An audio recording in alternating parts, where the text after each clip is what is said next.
పశ్చిమాసియా యుద్ధ క్షేత్రంలో తుపాకుల మోత కంటే ఎక్కువగా ఇప్పుడు చమురు రాజకీయం ప్రకంపనలు సృష్టిస్తుంది.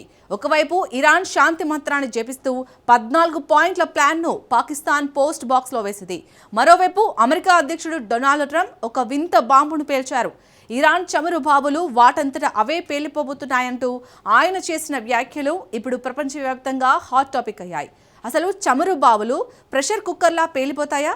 అమెరికా విధిస్తున్న సముద్ర దిగ్బంధనం వెనుక ఉన్న అసలు మాస్టర్ ప్లాన్ ఏంటి? ఇరాన్ తన షాడో ఫ్లీట్ ద్వారా సాగిస్తున్న చమురు దందాకు బ్రేక్ పడిందా? భూగర్భంలో 10 కిలోమీటర్ల లోతున ఉండే చమురు నిల్వల వెనుక ఉన్న సాంకేతిక రహస్యాలేంటి? మే ముగిసేలోపు ఇరాన్కు రాబోతున్న ఆ భారీ గండమేంటి? Watch the story. Iran crude బావులు వాటంతటవి పేల్తాయా? Donald Trump పేల్చిన బాంబులో నిజమెంత? చమురు బావుల్ని ఇరాన్ మూస్తే నష్టమేంటి? పశ్చిమాసియాలో 10 వారాలుగా సాగుతోన్న సంక్షోభానికి ముగింపు పడుతుందా?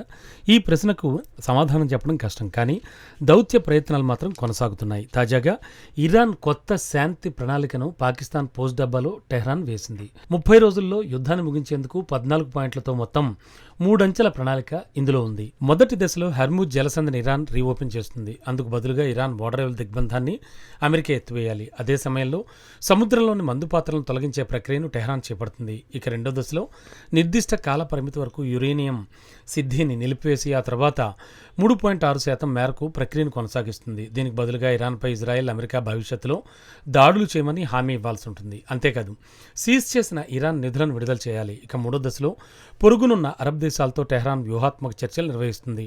పశ్చిమాసియా భద్రతపై ప్రత్యేక వ్యవస్థ ఏర్పాటుకు ఇరాన్ దృష్టి పెట్టనుంది. నిజానికి వాషింగ్టన్ 9 పాయింట్లతో ప్రణాళిక ప్రకటించింది. దానికి కౌంటర్గానే ఇరాన్ ఈ 14 పాయింట్ల పీస్ ప్లాన్ను ప్రతిపాదించింది. మొత్తంగా ఇరాన్ మాత్రం యురేనియం శుద్ధిని వదులుకోవడానికి ఇష్టపడడం లేదు. అదే టైంలో అమెరికా అదే అంశంపై పట్టుబడుతోంది. ఇరాన్ పూర్తిగా యురేనియం శుద్ధిని వదులుకోవాల్సిందే అంటూ డిమాండ్ చేస్తోంది.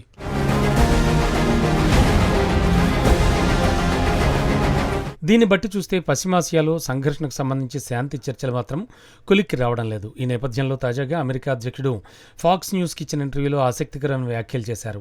ఇరాన్ వద్ద చమురు నిల్వ సామర్థ్యం నిండిపోతే ఆ బావుల నుంచి చమురు దానంతటదే వేగంతో బయటకు వస్తూనే ఉంటుందన్నాడు. దీంతో చమురు బావులు పేలిపోయే ప్రమాదం ఉందని తెలిపాడు. పైప్ లైన్ల ద్వారా చమురును నిరంతరం బయటకు తీయకపోతే జరిగేది అదే అని ట్రంప్ స్పష్టం చేశాడు. అయితే ట్రంప్ లెక్కలో నిజమెంత? అసలు బావుల్లో నుంచి చమురు బయటకు వస్తే పేలిపోతాయా? చమురు బావులను మూసివేయడం సాధ్యం కాదా? ఇరాన్ చమురు బావుల కంటే ముందు ఓ కీలకమైన అంశాన్ని తెలుసుకోవాలి. ఇక అమెరికా ప్రస్తుతం ఇరాన్ చుట్టూ సముద్ర దిగ్బంధనాన్ని విధించింది. ఫలితం ఇరాన్ పోర్టులకు నౌకల రాకపోకలను అగ్రదేశం నిలిపేసింది. దీంతో ఇరాన్ చమురు వ్యూహం దెబ్బతింటుందని ట్రంప్ అంచనా వేస్తున్నాడు. ఇరాన్ ఎగుమతులు నిలిచిపోయాయి. ప్రధానంగా ఇరాన్ ఉత్పత్తి చేసే చమురులో 99% చైనానే కొనుగోలు చేస్తుంది. ఈ నేపథ్యంలో ఇరాన్ చమురును ఉత్పత్తి చేసే ట్యాంకర్లలో నిల్వ చేసింది. కానీ అమెరికా దిగ్బంధనంతో చమురు ఎగుమతులు ఆగిపోయాయి. ఇప్పుడు ఉత్పత్తి చేస్తున్న చమురును ఎక్కడ నిల్వ చేయాలో తెలియదు. ఇక ఇరాన్ ఉక్కిరిబిక్కిరవుతోంది. ఈ విషయంలో ప్రస్తుతం ఇరాన్కు చమురు అమ్మకాలే ప్రధాన ఆదాయ వనరు. చమురు అమ్మకాలు నిలిచిపోతే ఇరాన్ ఆదాయం పూర్తిగా పడిపోతుంది. ఆదాయం రాకపోతే ఇరాన్ ఆర్థిక వ్యవస్థ కుప్పకొలుతుంది. ఇరాన్ తప్పనిసరి పరిస్థితుల్లో చర్చలకు వస్తుందని ట్రంప్ భావిస్తున్నాడు. తద్వారా తాము కోరుకున్నట్లుగా అణుబాంబుల తయారీని శాశ్వతంగా నిలిపివేస్తూ ఇరాన్ కొత్త ఒప్పందంపై సంతకం చేయాల్సి ఉంటుందనేది అమెరికా వ్యూహం. ట్రంప్ అంచనా ప్రకారం చమురు బావులు వాటంతటవే ఏమాత్రం పేలిపోవు. సాంకేతికంగా చమురు బావుల్ని షటిన్ పద్ధతి ద్వారా తాత్కాలికంగా మూసేయచ్చు. వాల్వులను నియంత్రించడంతో చమురు బయటకు రాకుండా ఆపవచ్చు. అయితే ఇక్కడ ఇరాన్కు సమస్య ఉంది.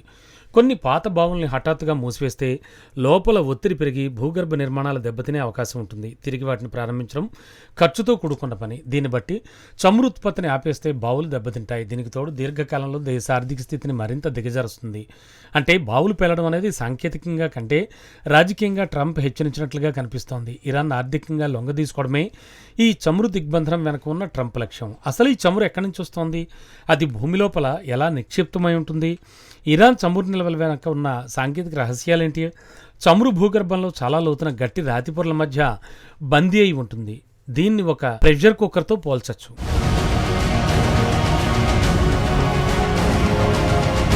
పైన ఉన్న భారీ రాతి పొరలు మూతలా పనిచేస్తుంటే లోపల ఉన్న గ్యాస్, చమురు విపరీతమైన ఒత్తిడితో ఉంటాయి. ఎప్పుడైతే బావిని తవ్వుతారో అది పిన్నుతో బెలూన్ కూర్చున్నట్లుగా ఉంటుంది. ఆ ఒత్తిడికి చమురు ఒక్కసారిగా బయటకు వస్తుంది. చమురు బావులు సాధారణంగా 5 నుంచి 10 కిలోమీటర్ల లోతులో ఉంటాయి.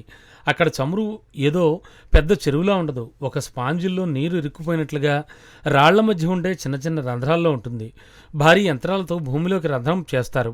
బావి గోడలు కూలిపోవడం కూడా బలమైన పైపులను లోపలికి పంపిస్తారు. బావి అడుగున ఆ భాగంలో చిన్న రంధ్రాలు చేసి చమురు బయటకు వచ్చేలా చేస్తారు. పైనుండే వాల్వుల ద్వారా చమురు ప్రవాహాన్ని నియంత్రిస్తారు.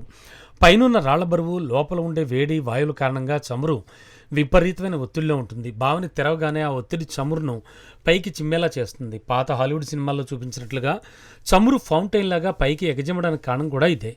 సాధారణంగా బావి తవ్విన కొత్తల్లో 5 నుంచి 15% చమురు ఈ సహజ ఒత్తిడి ద్వారానే బయటకు వస్తూ ఉంటుంది. కానీ చమురు తీసే కొద్దీ లోపల ఒత్తిడి తగ్గుతూ ఉంటుంది. ప్రస్తుతం ఇరాన్ నిత్యం 30 నుంచి 32 లక్షల బ్యారెల చమురును ఉత్పత్తి చేస్తోంది. అయితే గాలి తీసేసిన బెలూన్ లాగే కాలక్రమేణా బావుల్లో ఒత్తిడి తగ్గుతోంది. అప్పుడు చమురును బయటకు తీయడానికి ప్రత్యేక పంపులను ఉపయోగిస్తూ ఉంటారు.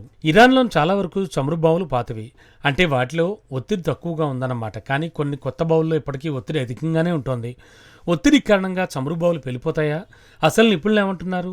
చమురు బావులను మూసివేస్తే ఒత్తిడి పెరిగి అవి పేలిపోతాయన్న డొనాల్డ్ ట్రంప్ వాదనతో నిపుణులు ఏకీభవించడం లేదు. సాంకేతికంగా ఇది సాధ్యం కాదని వారు స్పష్టం చేస్తున్నారు.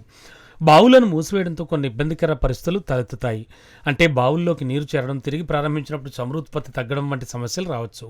కానీ బావులు పేలిపోవడం లేదా పూర్తిగా ధ్వంసం అనేది జరగదని నిపుణులు చెబుతున్నారు. దీనికి నిదర్శనం 2019-20లో ఇరాన్ ఆంక్షలు. ఆ సమయంలో ఇరాన్ తన చమురును ఉత్పత్తి తగ్గించుకుంది. కానీ ఆ తర్వాత ఒక్క చమురు బావి కూడా ఇరాన్లో పేలలేదు. ఆ తర్వాత ఉత్పత్తి మళ్లీ టెహ్రాన్ విజయవంతంగా ప్రారంభించింది. ఇప్పుడు కూడా అంతే. ప్రస్తుతం ఇరాన్ నిత్యం 30 లక్షల నుంచి 32 లక్షల బ్యారెళ్ల చమురును ఉత్పత్తి చేస్తోంది. ఇందులో దేశీయ అవసరాల కోసం రోజుకు 18 నుంచి 20 లక్షల బ్యారెళ్లు సరిపోతాయి. గతంలో అమెరికా ఆంక్షలు విధించినా ఇరాన్ తన రహస్య నౌకలతో చమురును విక్రయించేది. ఇప్పుడు పోర్టుల దిగ్బంధనంతో ఆ అవకాశం లేకుండా పోయింది. ఇక ఇరాన్ వద్ద 8.6 కిలోల బ్యారెళ్ల చమురు నిల్వ చేసే స్టోరేజీలున్నాయి. ఇందులో ఇప్పటికే 3 వంతులు నిండిపోయాయి.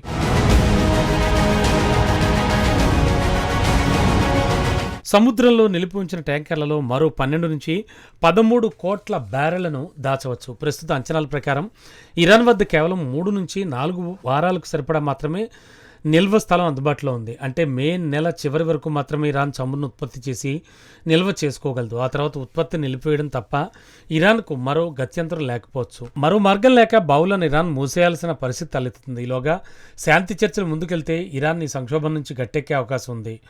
అంతకు మించి ఏమీ కాదు.